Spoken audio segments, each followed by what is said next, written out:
সত্ত্ব, তম এবং রজ এই তিন গুণ আসলে কি আমরা তা এখনো জেনেই উঠতে পারলাম না। নমস্কার, নীল আকাশের পক্ষ থেকে সবাইকে জানাই স্বাগত।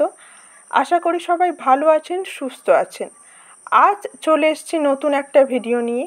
সত্ত্ব, তম ও রজ বা সাত্ত্বিক, তামসিক বা রাজসিক এই তিনটি শব্দের অর্থ কী? সত্ত্ব, তম ও রজ এই শব্দগুলো থেকে উৎপন্ন সাত্ত্বিক, তামসিক ও রাজসিক শব্দের সঠিক ব্যাখ্যাও আমরা এতদিনে বুঝতে উঠতে পারিনি, এবং প্রকৃতির মূল না বুঝে প্রথমত যা বলা হয় সত্ত্ব, তম ও রজ হলো প্রকৃতির তিনটি গুণ। তারপরে অনেকে যা বলার চেষ্টা করে সেটা তারা নিজেই পরিষ্কার নয়, তাহলে অন্যের কাছে কিভাবে পরিষ্কার হবে? এবং এতদিন এই সম্পর্কে যা লেখা বা আমরা যা শুনে এসেছি শুধুমাত্র কচকচানি ছাড়া আর কিছুই নয়। সত্য সত্য শব্দের অর্থ হলো ধর্মীয় জ্ঞানের প্রকাশ, এবং সাত্ত্বিক শব্দের মানে হলো ধর্মীয় জ্ঞান।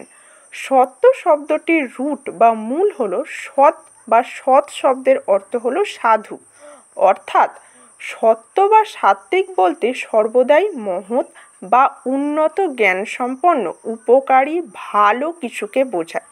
যখন আমরা ব্যক্তি প্রতিটি পরিস্থিতিতে ধর্ম, সত্য ও ন্যায়ের বিচার করে আচরণ করে থাকে তখন তাকে সাত্ত্বিক, এবং তার জীবনচারণকে সাত্ত্বিক জীবন বলা হয়। তম শব্দের অর্থ হলো অন্ধকার, এবং তম থেকেই তামসিক শব্দের উৎপত্তি।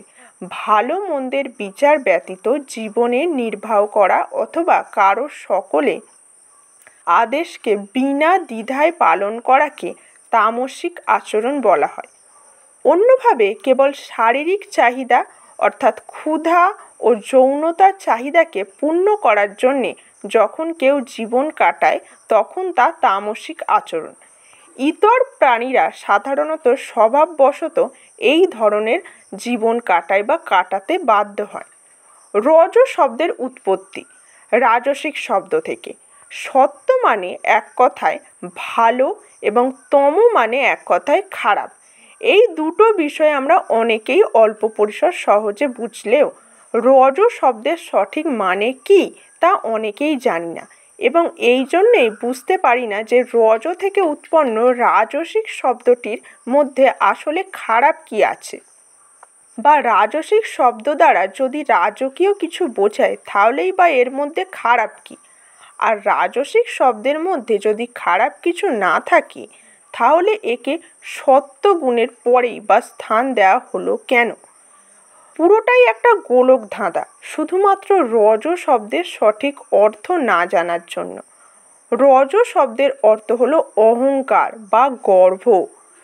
রজগুণী ব্যক্তির মধ্যে ধর্ম বা সত্যের জ্ঞান থাকে, কিন্তু শরীর ও মনোবাসনার দ্বারা আবদ্ধ থাকে এবং অহংকার পূর্ণ মন দিয়ে বেঁচে থাকে।